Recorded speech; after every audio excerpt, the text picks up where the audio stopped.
I want to do a follow-up. I did a video on budget watch collecting, things I wish I knew before I started, things I went through. This is kind of a follow-up, but it's not really a follow-up. I'm going to tell you the stages that I'm going through now that I've collected a number of watches. I think the initial stage, after my 20 years ago liking nicer watches, and as most of you, if you've watched my other videos, I liked Tag Heuer watches. That's what I started with, and I kept them for many, many years on my wrist all the time. Then I got into budget watch collecting. And I think stage one, you go through this stage where you're looking for lookalikes to premium watches. Now, people are going to say homages, whatever. You're going to go for Moon's watch or a Rolex kind of diver's watch, and then or a number of different designer watches. Look for an Omega, 007 watch. And I've done that. I believe that is stage one of the process. I don't think I think that's a process because you like nice watches and what they look like. And some of the homages do it for a lot less money. You're not spending $10,000, you're spending $200. So you go through this stage where, this is what I've gone through, is I've got a lot of nice watches that I like, but now I'm into stage number two. Stage number two, I starting to reach above the under $200 watches, and I'm starting to go above.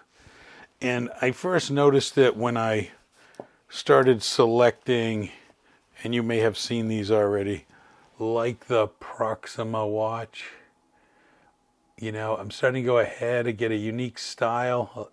It's not really like anything else. Or the San Martin. There we go. Unique colors, a little bit different. You start to go, and you're getting a little above $200 on these watches. It's nice, it's great, but stage two has taken me to something where I can't go spending thousands of dollars for multiple watches. Doesn't make sense.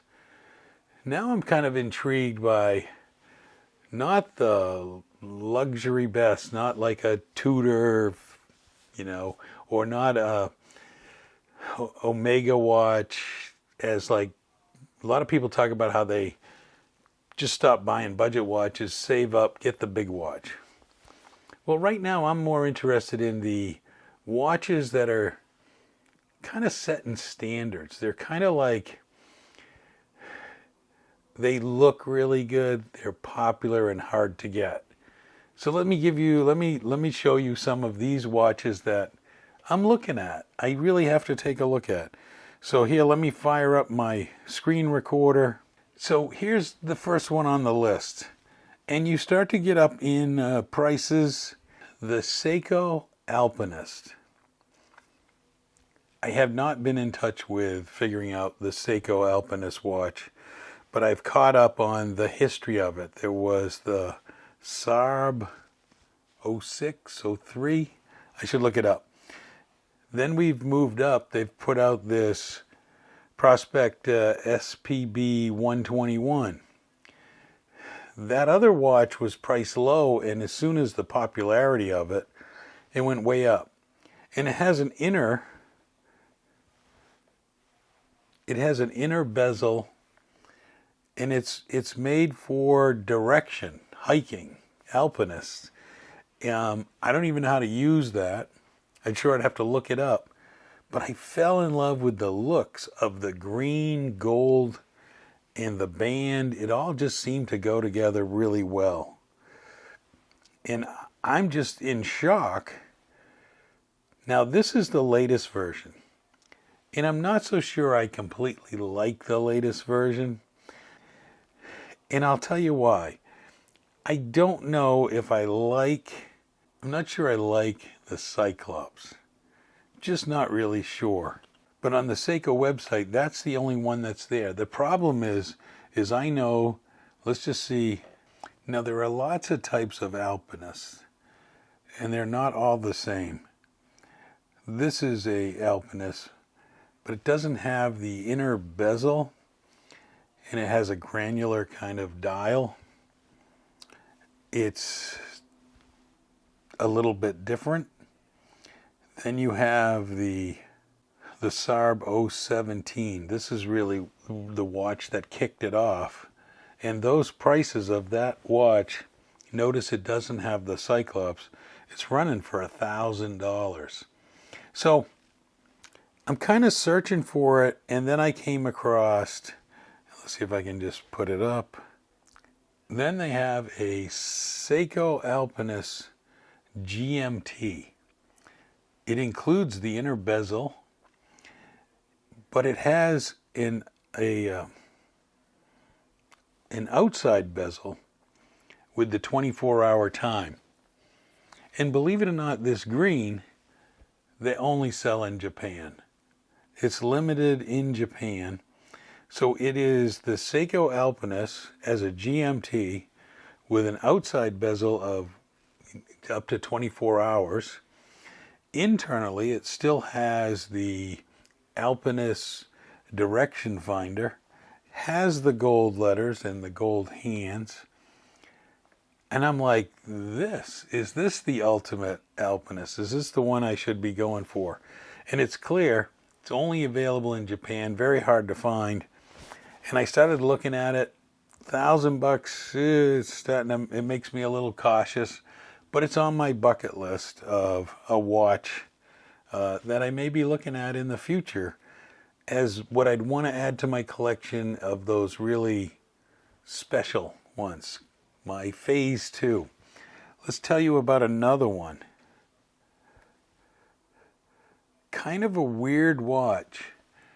Seiko makes it again. I'm still in Seiko, but they make metronome watches. Metronome watches. Okay, I get it. You need to be a musician for one of these. I did play. Let's put it that way. It's in the past. I did play guitar, but a metronome watch might be an interesting piece. I also think it's a unique piece. It's a piece that not many have, and it really is something that I had seen in another video. Let's just see if we can get a better look at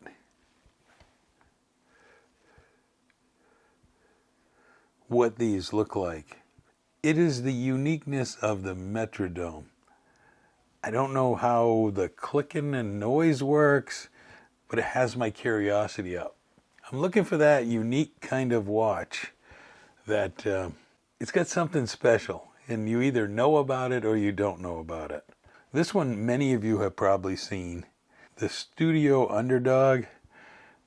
They now have the pizza watch. But let's go to, this is the one. The watermelon watch. That unique design. I saw it at first and I was like, when it first came out, it's weird. It is weird. It's different. But if you look at it, and if I saw it on your wrist, I would know. And Studio Underdog, to buy this watch, it's not priced out of this world. Now, try to find one. There becomes the new question is, can you find one of these? You can find homages to this watch. Like Proxima already has a kind of watermelon colored watch for $200. But just trying to find, for $600 to get the original Studio Underdog, I mean, it was a great thing. It cost $600, but it's sold out. You may be able to find it for sale. I haven't heard how good the watch is.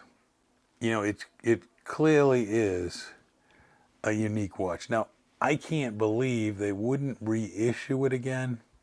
Maybe Gen 2, as it says on the back of this one, when they drop it. I'm probably going to put my email right here, and when they do another drop, I'm going to take another look, a hard look at the watermelon watch. So hopefully you see where I'm going with this. You start out with some homage watches. Then you move on and you buy slightly different colors and different things to have in your collection. Then you move on to this stage where I'm at, where I'm looking for the unique watch that kind of is going to, people are going to know what it is for many, many years. It's not going to be a watch that comes up that is more of a one-time, not one of those watches where everyone knows what it is. And I'm not talking you have to go big brand. I'm not looking for a Rolex, or I'm not looking for any of those. But you kind of get it. I'm starting my search for one of these unique watches that I come across. Now, I will also tell you a fourth watch I am looking at. I started looking at Tissot. Now, I have a Tissot, the XL, that was supposed to be my